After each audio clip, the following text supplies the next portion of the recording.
देखो पीओआई के अंदर कुछ चीज़ें आती हैं। पहला, तुम्हारा ऑर्डर ब्लॉक। दूसरा, तुम्हारी एफईजी। अब एफईजी के अंदर तुम कोई भी एफईजी ले लो, ठीक है? आई एफईजी ले लिया, वॉल्यूम इम्बैलेंस, गैप इम्बैलेंस ले लिया। ऑर्डर ब्लॉक्स के अंदर ऑर्डर ब्लॉक्स ले लिए, एडवांस ऑर्डर ब्लॉक ले लिया, मिटिगेशन ऑर्डर ब्लॉक ले लिया, रिजेक्शन ऑर्डर ब्लॉक ले लिया, ब्रेकर ब्लॉक ले लिया। ये सारे मिलाकर बनते हैं पीओआई,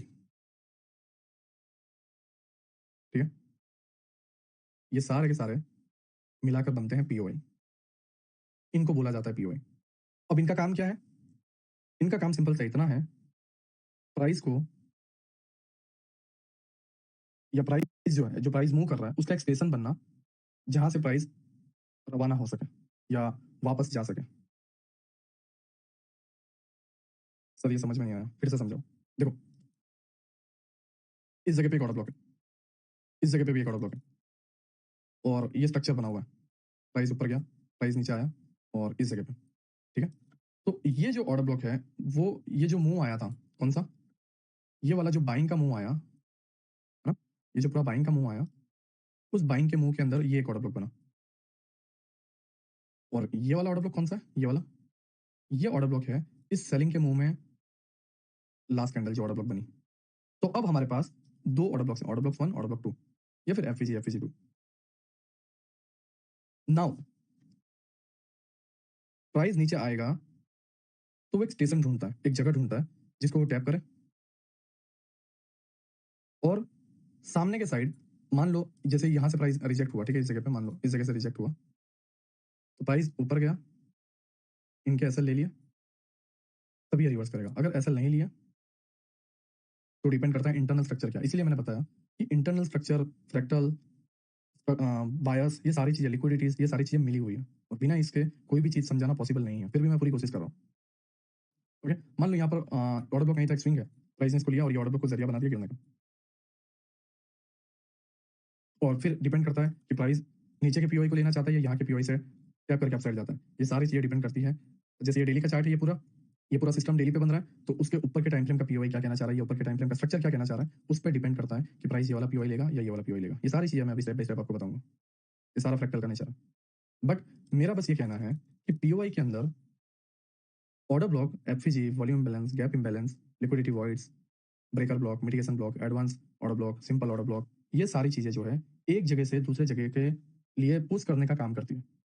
जैसे ऊपर से रिजेक्ट होना है, ओके, ऑर्डर ब्लॉक एक सहारा बन गया, ऑर्डर ब्लॉक एक जगह बन गया, एक स्टेशन जहां पर प्राइस रुके और रिवर्स हो जाए।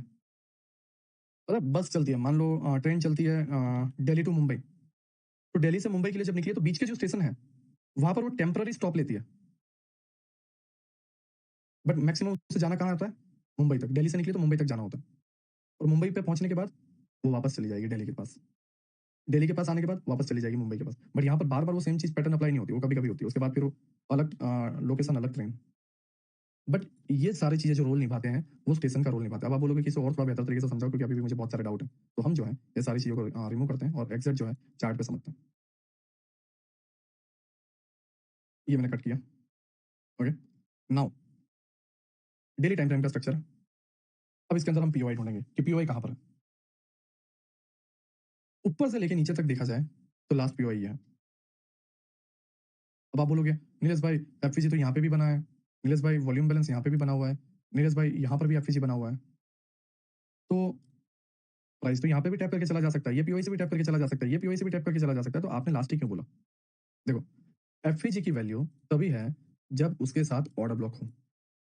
उसके अलावा ऊपर के सारे एफईजी बेकार हैं तब तक जब तक प्राइस ऑल टाइम हाई पे ना चल रहा हो। जैसे कि मैं अगर कोई एग्जांपल बताऊं आपको, जैसे इस जगह पर देखो, मैं ये भी कट कर देता हूं तो और इजी हो जाएगा। इस जगह पर देखो, मैं अगर यहाँ पर मार्क करूं तो ये ऑर्डर ब्लॉक है और ये इसके ऊपर का एफईजी, तो ऑर्डर ब्लॉक और एफईजी दोनों मिक्स हो गए, दोनों एक जगह पे हैं, तो इसको बोला जाता है कि हाँ यही एफईजी जो है वर्क करेगा। बट नीलेश भाई यहाँ पर क्या हुआ कि प्राइस नीचे आया और इस एफईजी को लेके चला गया, तो यहाँ पर तो ये एफईजी वर्क किया। यहाँ पे ऐसा क्या हुआ कि वो जो आप बोल रहे हो कि सारा एफईजी वैल्यू नहीं रखता और लास्ट जो ऑर्डर ब्लॉक के साथ एफईजी होता है वही वर्क करता है, यहाँ पे ये सिस्टम क्यों फेल हो गया? हम बायस में स्ट्रक हो गए। यहाँ पे रोल आता है स्ट्रक्चर का, फर्स्ट लाइन ऑफ डिफेंस।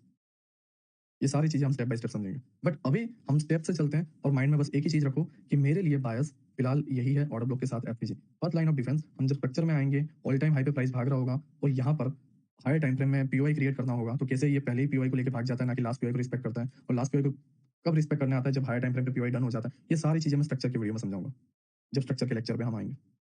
तब तक अभी फिलहाल माइंड में बस इतना रखो कि मेरे लिए ऑर्डर ब्लॉक और एफवीजी ही जो है पीओआई है, या फिर इसके साथ साथ मिटिगेशन ब्लॉक, ठीक है, या फिर इस जगह का मिटिगेशन ब्लॉक, ठीक है, या फिर मैं आपको और बताता हूँ, ये वाला मिटिगेशन ब्लॉक, है ना। तो इस जगह पर देखोगे ऑर्डर ब्लॉक एफवीजी लेना नहीं आया, इस जगह पर मिटिगेशन से ही जो है प्राइस चला गया, राइट। तो ऐसा क्यों? क्योंकि ये पीओआई है। तो मिटिगेशन एक पीओआई है, ब्रेकर ब्लॉक एक पीओआई है, रिजेक्शन ब्लॉक एक पीओआई है, and last FVG and order block एक पीओआई है। ओके, तो आई होप आपको ये सारी चीजें क्लियर हुई हो, ठीक है। एंड फिलहाल जितना माइंड में रखना है वो मैंने आपको बता दिया कि फिलहाल इन चीजों को ही जो है ध्यान में रखो, बाकी सारी चीजें जो है भूल जाओ। नाउ अब आप बोलोगे कि नीलेश भाई ये सारी चीजें बता दी, तो ठीक है, हमने मान लिया कि लास्ट पीओआई जो है हमारा ऑर्डर ब्लॉक एफवीजी है और बायस यहाँ तक है। अब प्राइस जरिया बनाता है, टैप किया एंड उसके बाद अपसाइड। ओके नीलेश भाई, एक जगह का जो है ग्वाडिया भाई, एक जगह का जो है ये चीज डन हो गई, अब बायस क्या करेगा? ऑपोजिट डायरेक्शन में जाएगा। कहाँ तक? कैसे पता करें? कैसे पता करें कहाँ तक जाएगा? ठीक है, अब हम डिटेल में आते हैं। जब हम डेली पे मार्क कर लेते हैं, डेली की चीजें समझ में आ जाती है, तो फिर हमें आना पड़ता है 4 आवर पे। अब हम गए 4 आवर पे, हमने देखा कि प्राइस ने डेली के पीओआई से रिजेक्शन देके अपसाइड गया हुआ है। तो यहाँ पर अब हम शुरुआत से स्टार्ट करते हैं, ठीक है। डेली पे जैसे ही डेली के जोन पे प्राइस आ गया, ये प्राइस आ गया, अब यहाँ से ये बायस डन हो चुका है। तो अब हम 4 आवर के अंदर आते हैं, हमने देखा कि बायस डन हो चुका है। अब यहाँ से प्राइस रिजेक्शन ले रहा है या नहीं ले रहा? ओ, ले लिया। तो नीचे के बायस डन हो गए, अब ऊपर के बायस कहाँ तक होंगे? सीधी सी बात है, 4 आवर के अंदर पीओआई मार्क करना कि किस जगह पर है।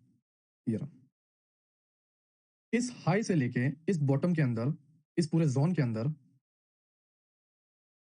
यहां पर एक ऑर्डर ब्लॉक है, ठीक है। Okay, done. नाउ नीलेश भाई, ये ऑर्डर ब्लॉक तक हमारे बायस क्लियर हो गए। अब इसको 1 आवर में, अब हम ये नहीं है कि यहाँ से इसको यहाँ तक जाने दे रहे हैं, अब इसको इसी जगह पर जब ये सारी चीजें मार्क कर रहे होते हो, डेली से 4 आवर पे आ रहे होते हो, तो वापस 1 आवर पे आओ और नीचे टाइम फ्रेम पर आओ। यहाँ पर देखो कि ओ, इस जगह पर और कोई पीओआई है? नहीं। 30 मिनट में? नहीं, यहाँ तक कोई पीओआई नहीं है।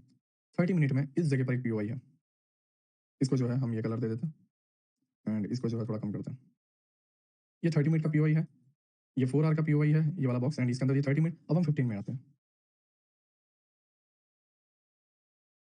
ठीक है। 15 मिनट में अगर देखा जाए तो इसको अगर जूम भी करें, ऑर्डर ब्लॉक एंड एफवीजी हल्का सा इसको हमने कलर दे दिया येलो। तो ये जो बॉक्स है ये 4 आवर, ये 30 minute and yellow colour 15 minute. तो टोटल हमारे पास सारे टाइम फ्रेम्स को अगर हमने एनालिसिस किया तो 3 जगहों पर उस जगह पर पीओआई है। तो टेम्पररी अभी हमारे बायस इधर तक के हो गए, राइट। तो अब यहाँ पर एक चीज नोट करो कि टाइम फ्रेम जब हम डेली से 15 मिनट पे आए, डेली पर देखो यहाँ पर कोई पीओआई वगैरह नहीं है, वॉल्यूम बैलेंस है, लेकिन ऑर्डर ब्लॉक ऊपर है एंड एफवीजी ऊपर है, तो प्राइस ऊपर तक जाएगा।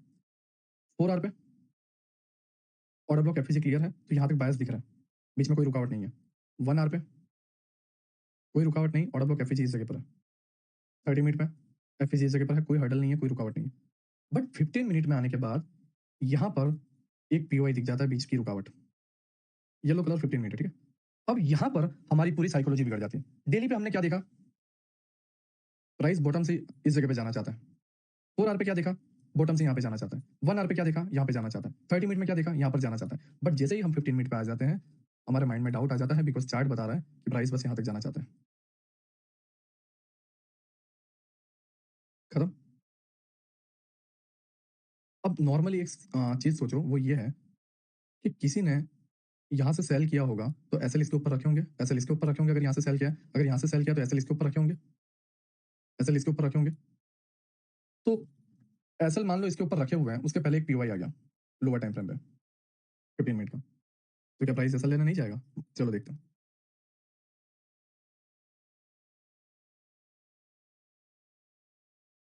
ऑर्डर ब्लॉक एफपीजी पूरा मार्क कर रहा हूँ, ठीक है। एफपीजी टैप हुआ है, प्राइस रिजेक्शन ले चुका है, ठीक है। यहाँ से प्राइस रिजेक्ट हो चुका है। अब हमारे माइंड में एक मेंटालिटी बैठ गई कि यार प्राइस यहाँ से तकरीबन 165 पॉइंट जो है मूव कर चुका है नीचे की तरफ, प्राइस नीचे गिरेगा, हम बन गए सेलर। तो हम सही होते हुए भी बाइंग से सेलिंग में आ गए, प्लस नए सेलर्स ऐड हुए, जो बायर्स थे वो कट हो गए, बट एक्चुअल बायर्स कहाँ था? ऊपर। नाउ